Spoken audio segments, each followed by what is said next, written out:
जय श्री राम।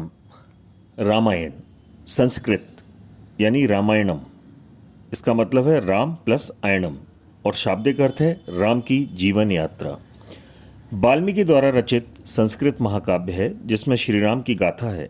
इसे आदि काव्य तथा इसके रचयिता महर्षि वाल्मीकि को आदि कवि भी कहा जाता है। संस्कृत साहित्य परंपरा में रामायण और महाभारत को इतिहास कहा गया है और दोनों सनातन संस्कृति के सबसे प्रसिद्ध और लोकप्रिय ग्रंथ हैं।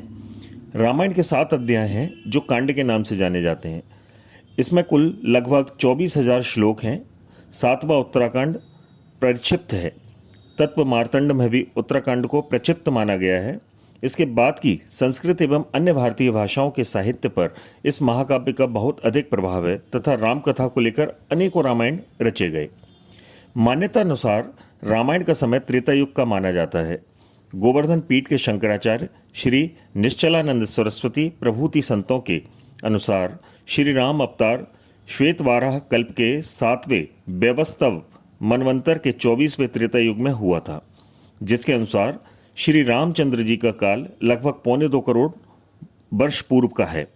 इसके संदर्भ में विचार पीयूष, भूषुंडी रामायण, पद्म पुराण, हरिवंश पुराण, वायु पुराण, संजीवनी रामायण एवं पुराणों में प्रमाण दिया जाता है।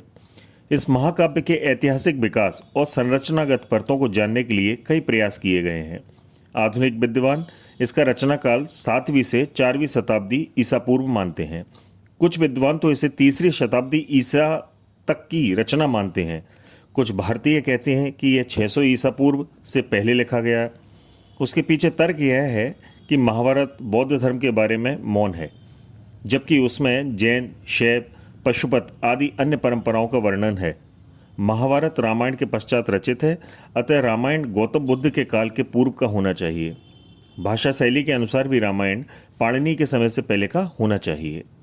रामायण का पहला और अंतिम कांड संभवतः बाद में जोड़ा गया था। अध्याय 2 से 7 तक ज़्यादातर इस बात पर बल दिया जाता है कि राम विष्णु के अवतार थे। कुछ लोगों ने अनुसार इस महाकाव्य के यूनानी और कई अन्य संदर्भों से पता चलता है कि यह पुस्तक 2री सदी ईसा पूर्व से पहले की हो ही नहीं सकती, पर यह धारणा विवादास्पद है। 600 ईसा पूर्व से पहले का समय इसलिए भी ठीक है कि बौद्ध जातक रामायण के पात्रों का वर्णन करते हैं, जबकि रामायण में जातक के चरित्रों का वर्णन नहीं है। संक्षेप में अगर रामायण कथा को समझें तो हिंदू शास्त्रों के अनुसार भगवान राम विष्णु के मानव अवतार थे। इस अवतार का मुख्य उद्देश्य मृत्युलोक में मानव जाति को आदर्श जीवन के लिए मार्गदर्शन देना था।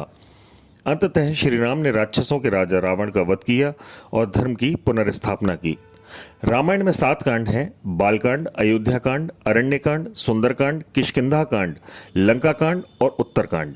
वाल्मीकि रामायण से प्रेरित होकर संत तुलसीदास ने रामचरितमानस जैसे महाकाव्य की रचना की, जो कि वाल्मीकि द्वारा संस्कृत में लिखे गए रामायण का हिंदी संस्करण है।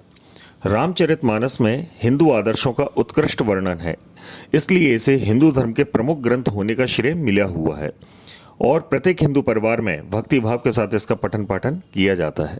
रामायण से ही प्रेरित होकर मैथिली शरण गुप्त ने पंचवटी तथा साकेत नामक खंड काव्यों की रचना की। रामायण में लक्ष्मण की पत्नी उर्मिला के उल्लेखनीय त्याग को शायद भूलवश अनदेखा कर दिया गया है और इस भूल को साकेत खंड काव्य रचकर मैथिली शरण गुप्त जी ने सुधारा है। राम संबंधी कथानक से प्रेरित होकर श्री भागवतानंद गुरु ने संस्कृत महाकाव्य श्री राघवेंद्र चरितम की रचना की, जो अद्भुत एवं गुप्त कथा प्रसंगों से भरा हुआ है। इस ग्रंथ में 20 से अधिक प्रकार के रामायणों की कथा का समावेश है। नेपाल के राजदरबार से सम्मानित कवितर श्री राधे श्याम जी की राधे श्याम रामायण, प्रेम भूषण जी की प्रेम रामायण, महर्षि कंबन की काम्ब रामायण के अलावा और भी अनेक साहित्यकारों ने रामायण से प्रेरणा लेकर अनेक कृतियों की रचना की है। इस धारावाहिक का उद्देश्य आज की युवा पीढ़ी को भगवान श्री राम के साथ जोड़ने का प्रयास है।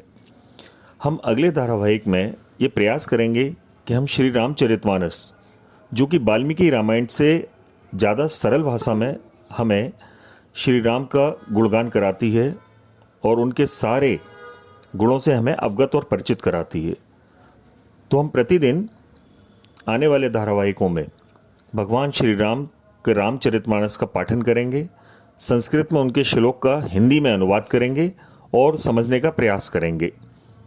जय श्री राम।